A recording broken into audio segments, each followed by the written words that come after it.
로마서 7장에서는 성도와 율법의 관계에 대해서 말씀을 하고요. 또 율법의 역할이 어떻게 되는가, 그리고 성화의 과정에 있는 성도의 내적인 상태, 내적인 갈등에 대해서 말씀을 하고 있습니다. 먼저 1절부터 6절에서는 육신과 율법으로 사는 삶, 그리고 그리스도와 영을 통해 사는 삶에 대해서 교훈의 말씀을 합니다. 바울은 율법을 지킴으로 구원을 받는다, 이렇게 주장하는 사람들은 율법에 대해서 실은 죽은 것이라 이것을 일깨워 줍니다. 그리고 그리스도와 함께 사는 새 생활의 원리에 대해서 가르쳐 주고 있습니다. 바울이 말하는 성도와 율법의 관계는 무엇인가? 성도는 율법의 정죄로부터 자유하더라는 사실입니다. 바울은 이것을 설명하기 위해서 혼인관계의 비유를 듭니다. 결혼한 여인은 남편이 살아있을 때에는 남편에게 법적으로 매여 있지만 남편이 죽은 후에는 남편의 법적 구속에서 해방되어 다른 곳으로 자유롭게 시집을 갈 수 있듯이, 이와 마찬가지로 성도는 그리스도와 함께 율법에 대해서는 죽고 그리스도와 함께 다시 살았기 때문에 과거 율법의 구속에로부터 해방되었다라는 사실을 말씀하고 있어요. 그래서 율법에서 이제는 벗어나서 자유롭게 이제 어디로 가느냐? 그리스도께로 나아가서 하나님을 위해 열매 맺는 삶을 살 수 있는 그 길이 열리게 되었다, 이 말씀을 하는 거예요. 이제는 율법에 대해 죽어 율법의 죄악으로부터 벗어났으므로 더 이상 율법에 얽매여 살 것이 아니라 성령께서 내게 주시는 새 생명으로 섬기며 살아야 하더라는 것입니다. 우리에게 새로운 삶이 주어지게 되었습니다. 성령의 열매를 맺는 삶을 살아갈 길이 열렸습니다.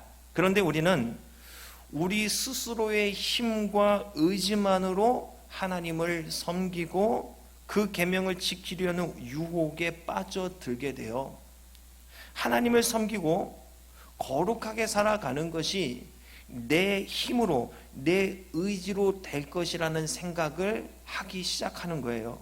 그래서 내 힘으로 열심히 하나님을 섬깁니다. 내 의지로 최선을 다해서 거룩하게 살아보려고 애씁니다. 그런데 우리는 시행착오를 겪습니다. 실패를 경험하게 됩니다.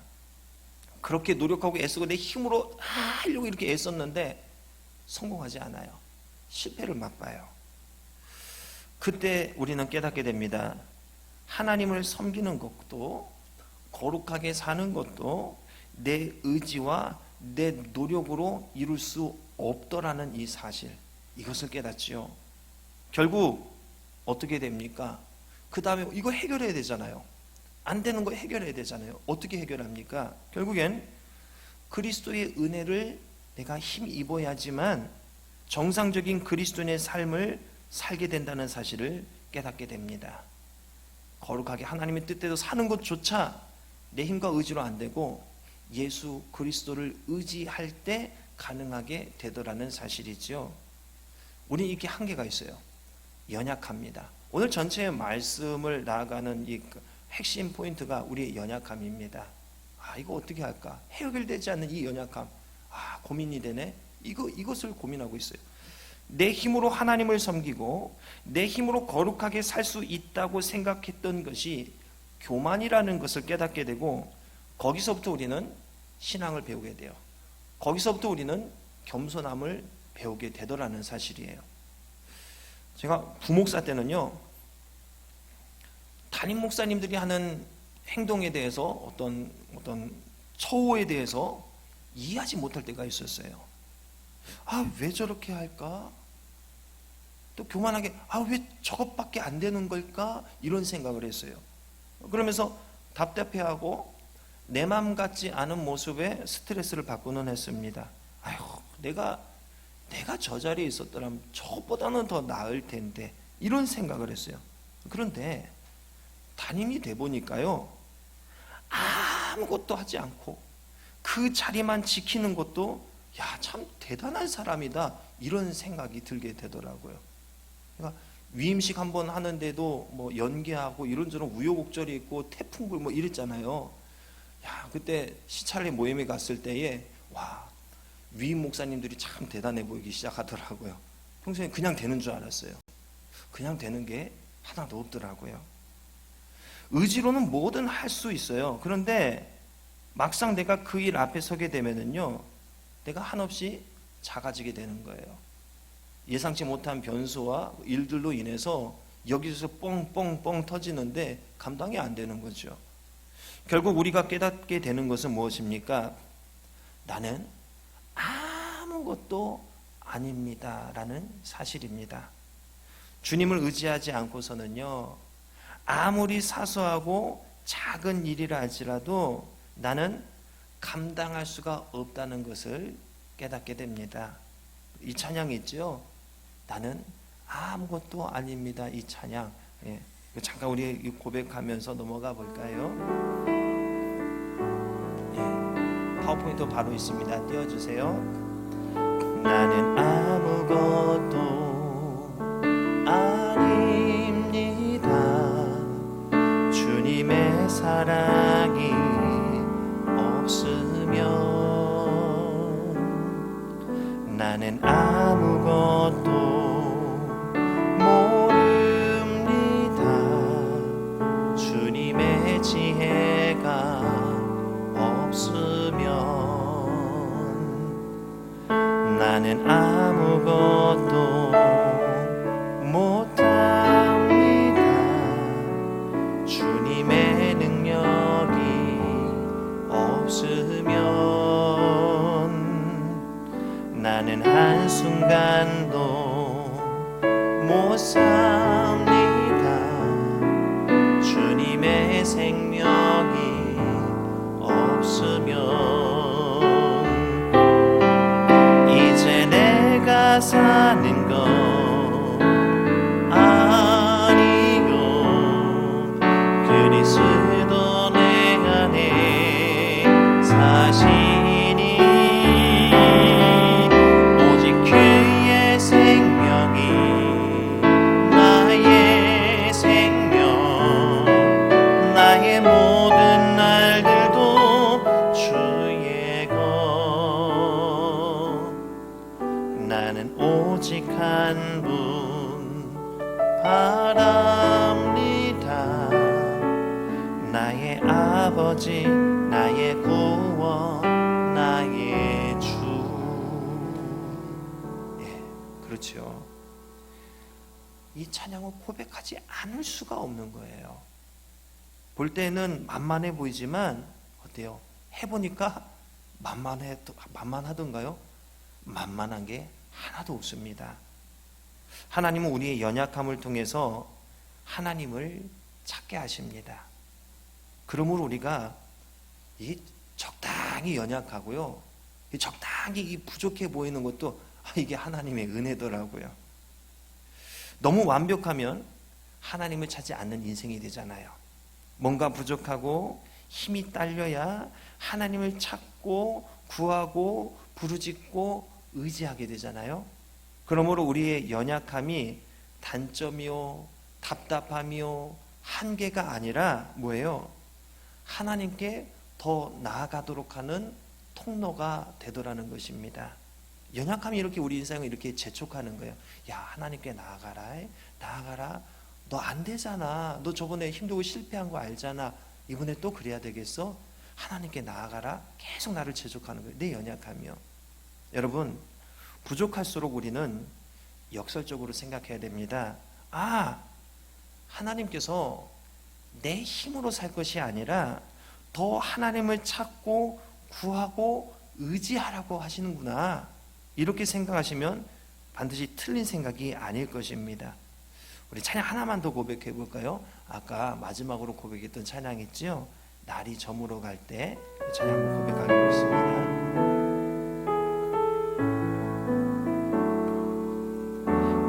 저물어 갈 때, 빈들에서 걸을 때, 그때가 하나님의 때 내 힘으로 안 될 때 빈손으로 걸을 때 내가 고백해 여호와 이래 주가 일하시네 주가 일하시네 주께 아끼지 않는 자에게 주가 일하시네 주가 일하시네 신뢰하며 걷는 자에게 그렇습니다. 바로 이거지요. 우리가 연약하고 한계를 느낄 때 그때가 하나님의 때라는 사실입니다. 여러분 불평하지 마세요. 하나님 나 왜 이렇게 태어났어요? 나 이것밖에 왜 안 돼요? 저 사람은 기억력도 좋고 잘생기고 일도 잘하고 뭘 해도 잘하고 성공하는데 왜 나 이거밖에 안 돼요? 그거요 하나님께서 여러분을 꽉 붙드시는 방법 중에 하나입니다. 이거를 우리가 이해해야 되죠. 그래서 우리의 인생의 승패 여부는 얼마나 하나님을 일하시도록 내가 하나님께 나아가느냐, 이것이 우리 인생의 승패입니다. 속된 말로 얼마나 하나님을 내가 귀찮게 해드리는가, 이거예요. 우리는 아무리 장성한 분량이 이르렀다 하더라도 어때요? 하나님께 여전히 나아가서 여쭈어야 하더라는 거죠. 하나님을 귀찮게 해드려야 돼요. 우리가 묻지 않으면 실수할 수밖에 없습니다.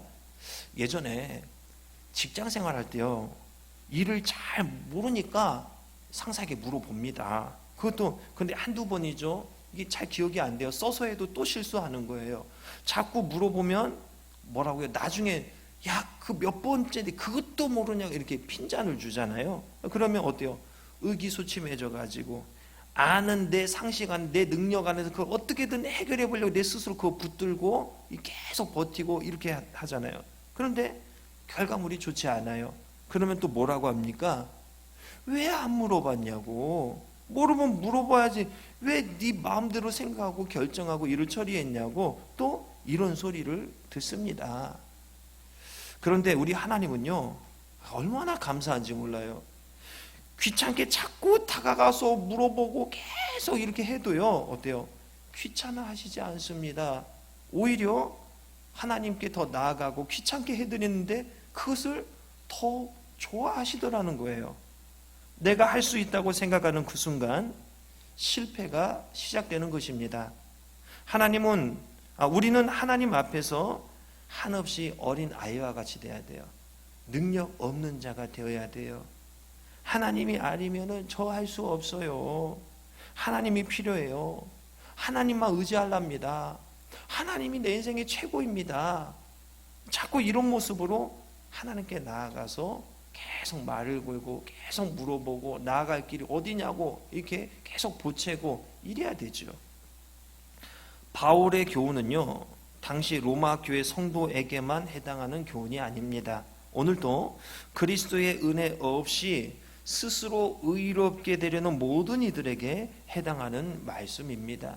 우리는 자신을 율법의 정죄와 그 의무에 대해서 죽은 자로 여기고 그리스도의 은혜와 사랑 안에서 얻은 새 생명의 힘과 성령님의 뜻을 쫓아서 하나님을 섬겨야 하는 것입니다. 아까 말씀드렸듯이요, 하나님을 섬기는 것도 내 힘으로가 아니요, 하나님을 의지하고 도움을 얻어서 하나님을 섬기라는 것입니다.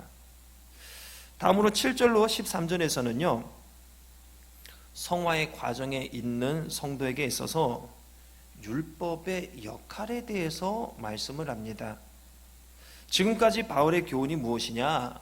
성도가 율법의 정죄에서 벗어났으며 율법으로는 의롭다함을 얻지 못하고 오직 믿음으로만 의롭게 된다는 것입니다. 자, 그런데 자칫 이 내용을 잘못하면 오해할 가능성이 있습니다. 그래서 바울은 율법의 역할에 대해서 설명을 하는 거예요. 지금까지 바울의 교훈을 잘못 해석해서 자칫 율법을 악한 것으로 오해하여 율법을 주신 하나님까지도 불의하게 생각하는 사람이 있을 수가 있더라는 거죠. 그래서 바울은 이런 자들의 잘못된 생각을 바르게 잡아주기 위해서 율법의 역할에 대해서 언급을 합니다. 자, 율법은 악한 건가요? 선한 건가요? 어떤가요? 율법이 자체 악한 거 아닙니다. 율법은 우리를 거룩한 삶으로 인도하기 위해서 하나님께서 마련해 주신 선한 거예요. 율법은 인간이 하나님 앞에서 반드시 행해야 할 선이 무엇인지, 금지해야 될 악이 무엇인지를 이게 분간하게 알게 하기 위해서 우리에게 주어진 거예요. 선악의 기준을 제시하기 위해서 율법을 주셨어요. 그러므로 율법은 악한 게 아니고 오히려 인간으로 하여금 죄를 깨닫게 해주고 자신이 죄 때문에 하나님의 심판을 받을 수밖에 없는 그런 처지에 있다는 이 사실을 일깨워 줍니다. 그래서 하나님에 의한 구원의 필요를 일깨워 준다는 점에서 율법은 의로운 거예요. 내 힘으로 할 수 없네? 어떻게 하지? 하나님을 의지해야겠네? 여기까지 이르게 해주는 거죠.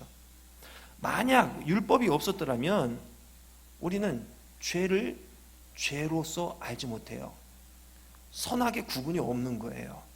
율법에서 탐심이라는 죄를 이것을 말해주지 않았더라면 인간은 탐심이 죄인지도 모른 채로 살아가는 거예요. 그러므로 율법은 그 역할상 죄를 나에게 알려주고 죄의 결과인 죽음을 알려주는 것일 뿐은 율법 자체가 죄이거나 악한 것이 아니더라는 거지요. 그런데 뭐가 문제냐? 바울이 지적하기를 죄를 행하는 인간의 본성이, 이 사악한 본성이 문제라고 이야기를 합니다. 율법의 역할은 죄인에게 죄를 죄로 깨닫게 하는 거죠. 인간이 죄를 죄로 깨닫게 되면 죄를 지은 이후에 하나님의 심판이 있다는 것을 알게 됩니다. 이에 구원이 절대적으로 필요하다는 것을 또 깨닫게 돼요. 율법의 이런 작용으로 인해서 죄를 깨달은 인간을 예수 그리스도께로 나아가게 하는 것, 이것이 율법의 역할입니다. 이런 점에서 율법의 역할이 우리에게 매우 중요하더라는 거지요. 그러나 율법 자체가 인간에게 구원을 가져다 주지는 못합니다. 이것이 또 율법의 한계입니다. 이런 측면이 있기 때문에 율법은 제한적인, 한계적인 성격을 가지고 있어요. 이에 바울은 율법이 우리를 구원을 가져다 주지 못하고 그리스도께로 인도하는 몽학 선생의 역할을 한다, 이렇게 설명을 한 것입니다. 몽학 선생에 대해서 간단하게 설명을 하면은요, 몽학 선생, 이거는요 원어적으로 볼 때 두 개의 단어가 합해서 만들어진 단어입니다. 한 단어는 하인, 종, 신하를 뜻하는 단어가 있고요. 또 한 단어는 인도하다, 이끌다, 이런 단어예요. 이 두 개가 합해져 가지고 인도하는 하인, 이끄는 자, 이런 문자적인 의미를 가집니다. 이 단어를 번역할 때요, 후견인, 가정교사, 요 정도로 번역을 합니다. 헬라인들과 로마인들 사이에서요, 이 몽학 선생이라는 이 명칭은 귀족 계급에 속하는 소년, 즉 6살부터 16살까지의 아이의 생활과 그 아이의 품행을 지도하는 임무를 맡은 종들에게 주어진 명칭이었습니다. 당시 소년들은 성년이 되기 전에는요, 16살이 넘어가기 이전에는요, 몽학 선생 없이 집 밖으로 나가는 것조차 허락되지 않았다고 합니다. 철저하게 이 노예 선생님을 통해서 모든 것들이 제어되어야만 했어요. 소년의 아버지인 이 주인은요, 이 종으로 하여금 자기의 아들에게, 자녀에게 초보적이고 유익한 훈계를 하도록 하고요, 이 아들의 행동을 철저하게 통제하도록 했습니다. 그런데 이 소년이 성인이 되었어요. 16살이 넘어갔어요. 그러면은 이 몽학 선생의 역할은 끝나게 되는 거예요. 더 이상 통제를 받지 않아도 돼요. 한마디로 내 마음대로 해도 되는 나이가 됐다는 것이지요. 바울은 이런 몽학 선생의 개념을 한시적으로 그리고 제한적인 율법에 적용해서 이것을 설명하고 있어요. 율법의 역할이 이와 같다 이렇게 설명하고 있어요. 몽학 선생이 아무리 주인의 자녀를 관리 감독하는 역할을 한다 할지라도 그 존재는 뭐입니까? 종일 뿐이에요. 더군다나 주인의 아들이 성인이 되면 몽학 선생의 역할을 한 종의 역할은 완전히 끝나버리게 되는 거죠. 이와 마찬가지로 율법이 아무리 우리를 가두고 속박할지라도 그것은 우리를 그리스도께로 인도하는 중개자로서의 제한적인 역할을 할 뿐이에요. 그 영향력을 행사할 수 있는 기간 역시 믿음의 때까지로 한시적인 거죠. 이 율법을 통해서 우리가 예수 그리스도께로 나가서 그걸 믿음으로 영접하고 믿음으로 살아가기 시작하면은 그 다음부터는 성령께서 우리를 인도해 가시잖아요. 그렇기 때문에 이 율법의 역할이 거기까지 다 하였다 이렇게 이해하면 될 것 같아요. 생각해 보세요. 몽학 선생 아래에 늘 매여 있다가 성인이 되면 그 속박에서 벗어나 자유롭게 생활을 하는 거예요. 얼마나 홀가분하겠습니까? 온갖 것에 매여 있다가 자유를 얻게 되니 얼마나 후련하겠어요. 남자분들은 이해하실 것 같아요. 군대에 갔다가 이 제대하는 날 그날에 부대를 딱 그 연병장을 지나서 그 정문을 딱 나갔을 때 그 마음의 그 후련한 그 마음, 그 부분이잖아요. 군대 가가지고 참 별거 다 제약사항이 있잖아요. 먹는 것도 마음대로 못 먹어요. 성경책도 함부로 이게 못 봐요. 와, 저는 처음 가서 일병 넘어가서부터 그 전까지는 책을 못 보게 하는 거예요. 그리고 뭐 초코파이도요. 마음대로 못 먹으니까는요. 그 화장실에 가서 남자들 다 경험하지 않았습니까?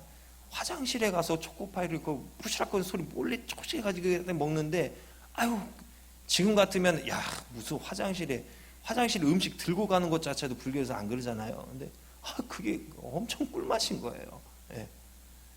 별게 다 제약되어 있는 상황에서 그걸 훌훌 털어버리고 이제 끝나버렸을 때의 그 기분, 그렇죠.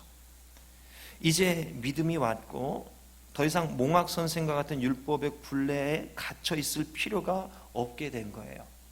그리스도의 복음을 믿음으로 받아들인다고 하는 것은 이처럼 감격적인 순간을 맞이하는 거예요. 율법의 역할은 죄를 깨닫게 해주고 내 힘으로 해결할 수 없는 한계를 절실하게 깨닫게 해줌으로 인해 하나님의 은혜가 절대적으로 필요하다는 사실을 일깨워 주는 겁니다. 이게 율법의 역할이에요. 그래서 죄 지은 인간이 하나님께로 나아가도록 하는 역할을 하는 것이 바로 율법의 역할이라는 사실입니다. 다음으로 14절로 25절에서는 우리가 거룩해지는 과정에 있는데 이 성화의 과정에서 내 안에 꿈틀거리는 이 죄와 이 죄성과 싸우는 그리스도인의 내적 갈등에 대해서 말씀을 합니다. 성도는 예수 그리스도를 믿음으로 인해 죄의 종로로 타던 옛사람은 죽고 그리스도 안에 있는 새 생명을 얻습니다. 이에 성도라면 당연히 의의 종으로서 자신을 하나님께 드리기를 원해야 되죠. 죄를 미워하고 선을 행하기를 원하는 이 간절한 마음으로 살아가야 하는 거죠. 여러분, 새 생명을 얻는다고 한번 가정을 해보세요. 세상이 달라 보일 겁니다. 삶의 자세가 달라지게 될 것입니다. 우리가 이제 이거 가령 이제 예를 드는 거예요. 뭐 의사가 잘못 검진을 해서 아이고 이 암 말기에 이르렀습니다. 당신 앞으로 석 달밖에 살지 못할 것 같습니다. 길어야 석 달인 것 같습니다. 이 얘기를 들었어요. 그때부터 마음이 어떨까요? 막 잠이 오겠습니까? 그런데 다음 날 연락이 왔어요. 다른 사람하고 바뀌었다고, 잘못했다고, 제가 다른 사람과 당신 건 줄 알고 있다면 그럼 그 마음이 어떨까요?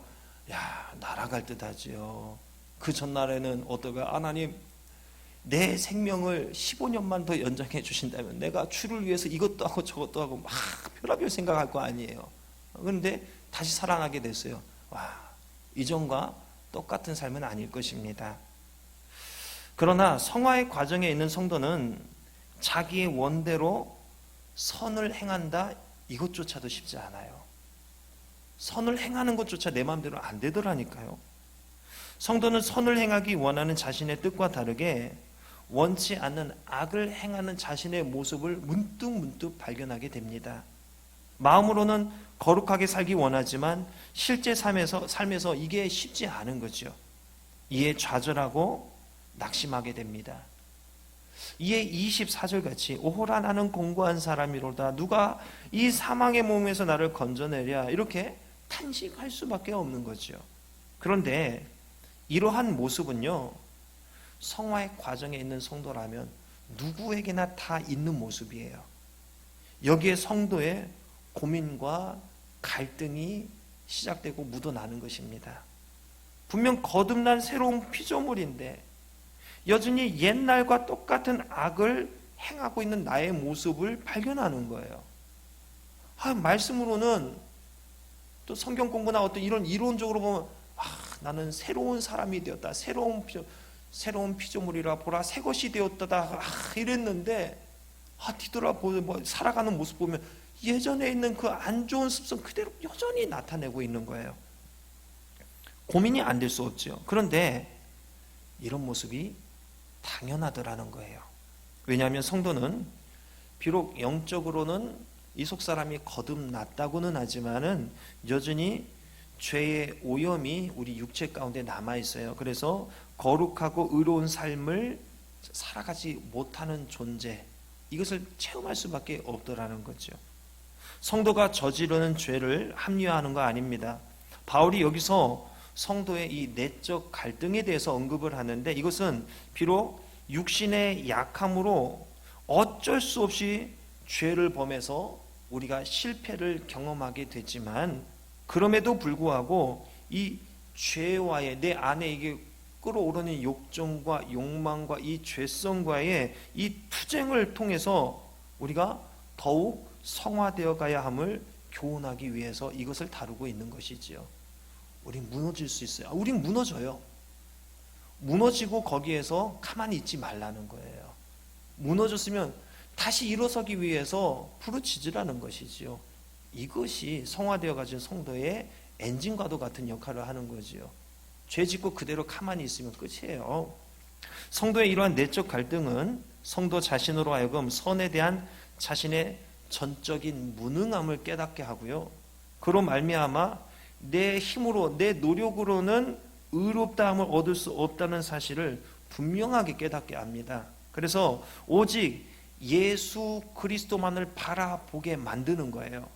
이런 점에서 성도에게는 이 연약함이, 이 안에 있는 죄성을 발견하는 것이 참 유익한 것이라 할 수도 있더라는 거죠. 바울이 자신의 죄성에 대한 비탄한 후에 우리 주 예수 그리스도로 말미암아 하나님께 감사하리로다라고 25절에서 고백합니다. 오라 나는 공고한 자로다, 이렇게 비탄의 말을 한 다음에 바로 다음 절에 뭐라고 해요? 하나님께 감사하리로다. 예수님으로 인해서 감사합니다, 이렇게 고백해요. 왜 그렇습니까? 바로 이와 같은 진리를 깨달았기 때문에 그렇습니다. 공고한 자지만 이 공고함에서 머무르지 않고 어떻게든 발버둥치고 예수 그리스도께로 나아가서 의로운 삶을 다시 회복하기 위한 이러한 모습을 통해서 이 모습이 은혜가 되더라는 거예요. 여기에서 바울은 기쁨을 누렸던 것이죠. 성도의 연약함은 하나님을 의지하는 참 좋은 역할을 합니다. 우리가 볼 때 연약한 것은 참 필요 없는 것 같아요. 이거 해결했고 끝내버렸으면 좋겠다 생각을 하지만, 백해무익이라 여기지만 연약함을 통해서 우리는 하나님을 더 내가 하나님을 의지해야겠구나, 나 이것밖에 안 되는구나, 나는 무능하구나, 하나님이 없으면 나 죽는구나, 이걸 깨닫게 하고 하나님께 더 나아가게 하더라는 것입니다. 그래서 우리는 더 겸손해지지요. 더 하나님을 의지하고 하나님을 더 신뢰하게 되는 거죠. 그야말로 모든 것이 합력하여 선을 이루시는 하나님의 놀라운 섭리를 깨닫게 되는 거 아니겠습니까? 사랑하는 성도 여러분, 여러분의 연약함이 오히려 여러분을 더욱 강하게 만들어요. 내 연약함이 예수 그리스도에 의해서 강점이 되더라는 사실입니다. 나는 왜 이 모양이야 싶을 때 있을 거예요. 그런데 이 모양 이 꼴이기 때문에 하나님께 더 나아가는 기회를 얻는 것입니다. 이것밖에 안 되기 때문에 하나님의 긍휼히 여기심을 더 많이 체험하게 되는 것입니다. 여러분의 단점, 여러분의 한계를 통해서 더 하나님을 만나는 계기로 삼으시기 바랍니다. 더 은혜를 누리시기 바랍니다. 결국 우리가 깨닫게 되는 것은 뭡니까? 나는 아무것도 아닙니다. 주님을 의지하지 않고서는 아무리 사소하고 작은 일이라 할지라도 나는 감당해 낼 수 없다는 사실을 깨닫게 됩니다. 여러분의 연약함을 통해서 더 주님을 의지하여 더 큰 믿음으로 나아가시기를 주님의 이름으로 축원합니다. 우리